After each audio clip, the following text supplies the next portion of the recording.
Түрүү ерөнхий сайд хэлсэн 16 онд бол 2012-16 онд эдийн засгийн бодлогын алдаа мөн олон улсын зах зээл дээр эрдэс баялагын унсантай холбоотойгоор Монгол улсын эдийн засаг нэлээд агшсан. Зөвхөн 4 жилийн дотор бол Монгол улсын зээлжих зэрэглэл бол 5 шат унсныг 5 өдрөөр гаргаж ирсэн мэдээлэлээс харсан баха. За яг энэ үед бол одоо 2016 оны сонгуулийн дараа бүрдсэн засгийн газар бол олон улсын валютын сандаа хамтарч мөрийн хөтөлбөр одоо дэвшүүлэхээр хэрэгжүүлэхээр шийдсэн. Ингэснээр одоо Америк, Япон, Солонгос, Хятад гэсэн 4 засгийн газраас нийтдээ тэр улсуудын ард түмний төлсөн татвар болох 5.5 тэрбум долларыг Монгол улс харьцангуй бага хүүтэйгээр авч хэрэгжүүлэхээр ийм амлалт өгсөн. Тэгэхээр олон улсын валютын сангийн амлалтыг дагаад тэр улсууд монголчууд бас өөрсдөө энэ дээр үүрэг хүлээх ёстой гэж хэлээд тодорхой төрлийн одоо 7 төрлийн татвар нэмэх ийм үйл ажиллагааг бол явагдсан. Үүнтэй холбоотойгоор манай бизнес эрхлэгчид нэлээд бас байр сууриа илэрхийлж байгаа. Тэгэхээр би та бүхэнд юу гэж хэлмээр байна вэ гэхээр өнгөрсөн хугацаанд бас энэ валютын санд одоо хөтөлбөрт хамрагдсанаар Монгол улсад эдийн засгийн хувьд тодорхой бол үр дүнгууд гарлаа. 1 тэрбум байсан одоо валютын нөөц маань 3 тэрбум долларт хүрлээ. 3 тэрбум долларын нөөцтэй бол төсвийн алдагдал нэлээд буулаа. Валютын ханш бол цаашдаа одоо төгрөгийн ханш бол улам чангарна.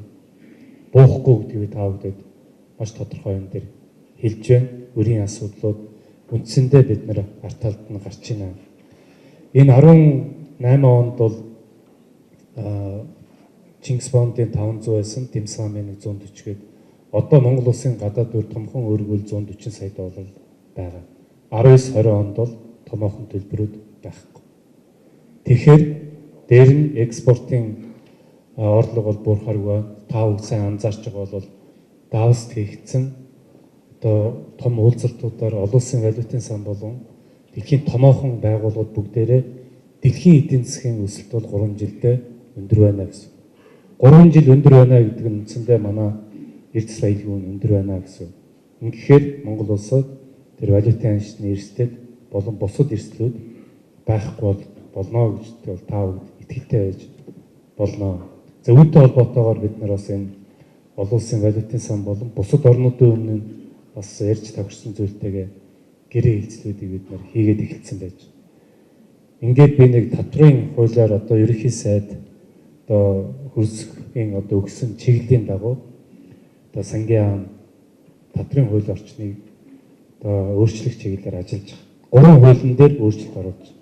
Татврын ерөнхий хууль, аж ахуйн нэгжийн орлогын татврын тухай хууль, хүн амын орлогын татврын тухай хууль гэсэн 3 хуулийг өөрчлөх чиглэлээр ажиллаж байна. За татврын ерөнхий хууль дээр ямар одоо гол өөрчлөлтүүдийг оруулж байна вэ гэхээр яг түрүүн сая та бүгдийн саран доогийн одоо хэлж байгаа тэр зүйлүүдийг бүгднийг нь оруулж ирж өгч. Энгийн байх, ойлгомжтой байх, хэлбэршүүлэх гэсэн ийм зарчмуудыг оруулж ирж байна. За одоогоор бол бид нэр ямар хуулийн төсөл боловсруулчаад байгаа вэ гэхээр жил тайлагнадаг тайлангийн тоогийг багасгаж байна. За татврын тэр одоо 50 саяас доошоо бол жилд нэг л удаа татвараа орлогоос нэг хуваараа төл нэг удаа тайлагна. Тэгээд яваа гэдэг маш энгийн хэлбэрлүүнд шилжиж байна. За 1.5 тэрбум доллароос доошоо орлоготой бол 1.5 тэрбум төгрөгөөс доош борлуулалтын орлоготой бол нөгөө 1% татвар буюу 10% төл дараа нь төссөн татврынхаа 90% буцаагаад авгээд үндсэндээ 1% татварлаар орох хууль эрх зүйн орчныг нь бүрдүүлэхээр тусгачаад явж байна. За тайлагналт бол 4 байдаг бол энийг нь 2 болгож байна. 50-аас доош бол жилдээ 1 тайлагнадаг.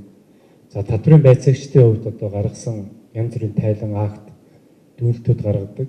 Тэгээ энэ нь хэрвээ үндэслэлгүй байсан бол татврын байцаагч нарт бол бас хариуцлага тооцдог байх тогтолцоог оруулж ирэх жишээтэй.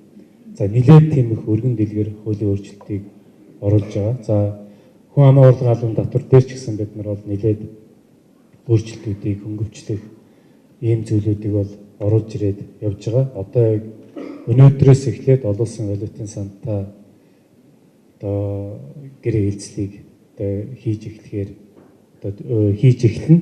За мэдээж бас бусад орнуудын тэр татвар төлөгчдийн мөнгийг үнц нь харьцангуй бага өртөгтэйгээр авцсан байгаа учраас бид нар бас энэ хөтөлбөрийнхээ дагуу энэ одоо байгууллагуудтай хамтарч ажиллах учиртай. Тэгэхээр эднэртэйгээ бас энэ үүсэж байгаа нөхцөлүүдийг нэлээд сайн ярьж ойлголцох замаар бол ажиллаж байгаа. Ер нь энэ уул уурхайн баялагын үн өндөр 3 одоо өндөр байх энэ 3 жилийн хугацаанд бид нарыг бусад аж ахуйн нэгжүүдтэй боломж олгох замаар бусад татваруудыг одоо буулгах ийм чиглэлийг дээр нь татврын бүх хуулийн одоо гол тогтолцоон дээр бол одоо бизнес эрхлэгчид байх ёстой гэсэн үзлээр энэ хуулиудыг одоо боловсруулж ажиллаж байгаа. Тэгэд энэ хуулийн өөрчлөлтүүдийг бид нэг ойрын үед вебсайт дээрээ тавина. Та бүгдээрээ одоо хоорондоо хилцээд бас сайн судлаач.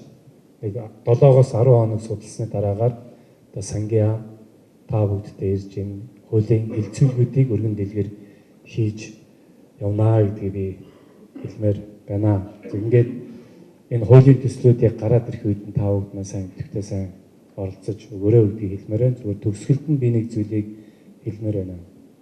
За нийлээд хэсэг хүмүүсүүд энэ өрийг өрөөр дарчлаа гэдээ ярьж байгаа. Тэм зүйл бол бий үгүй бас тодорхой түвшинд бол бий.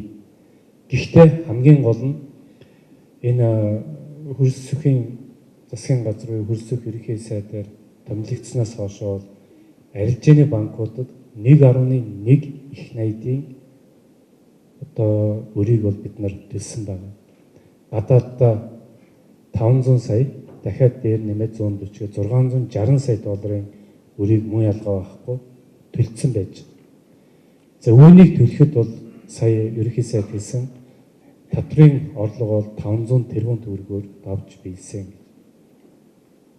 Тэгэхээр энэ өрийг дарахад нэг бол өрийг өрөөр дараагүй. Тодорхой хэмжээгийн үр өсгч дарсан боловч та бүгдийн төлсөн татвараар энэ өрүүдийг бид нар дарсан. Тэм учраас та бүгд шударгаар төлж байгаа та бүгдийн татвараар энэ өнгөрсөн хугацаанд үүссэн өрийг бол төлсөн гэдгийг би бас энэ урал дээр хэлмээр байна. Тэгээд шударгаар татвараа төлж байгаа та бүгдэд сангийн яамны зүгээс талархаж байгаагаа илэрхийлье. Та бүгдийн төлж байгаа татварыг бид нар үр ашигтай зөв зарцуулах дээр хичээж чамааж ажиллаж байгаа гэдээ өрийг дарахад маш их тус дэмжлэг болсон нийт бизнес эрхлэгчтэй сангийн яамны зүгээс талархлаа илэрхийлье.